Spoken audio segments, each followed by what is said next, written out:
Brilliance Audio presents Destroy All Monsters, The Last Rock Novel by Jeff Jackson.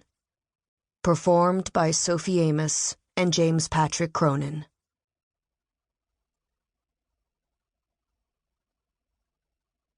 Follow the trail of unused tickets. They are scattered along the town's shuttered storefronts, lit by sporadic street lamps, a path of yellow paper that winds down the sidewalk. They're all for tonight's show. The boy in the blue hat scoops up one and keeps walking. He nods as he reads the name of the band printed on the front. The trail leads him to an unmarked metal door. No signs indicate whether this is the entrance to the club, but the boy tugs the handle, and the heavy door swings wide. Inside the darkened space, the smell of antiseptic cleanser stings his nostrils, barely masking the residue of stale beer. The boy in the blue hat holds out his ticket, but nobody is there to take it. He finds himself in a stark concrete room that resembles a converted meat locker. It's embellished only with a wrought iron chandelier and a long tapestry hung on the wall, woven images of circling swallows and ceremonial fires. The club seems empty, but as he moves closer to the stage, the boy spots spectators dressed in black.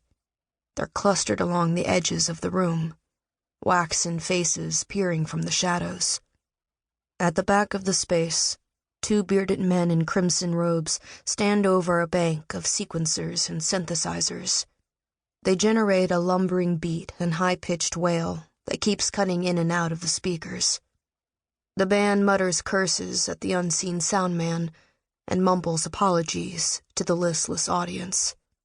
They begin several times, never getting further than a few bars, before something short-circuits.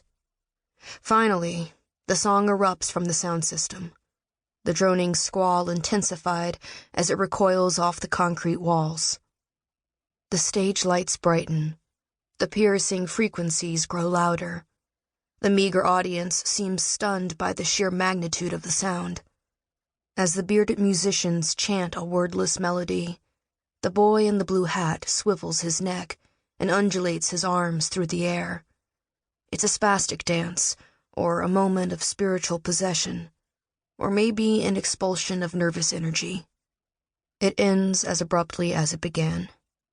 From the back of his jeans, the boy produces a revolver, takes aim, and fires. The music muffles the sound of the shots. There's only the sight of the two musicians collapsing to the floor.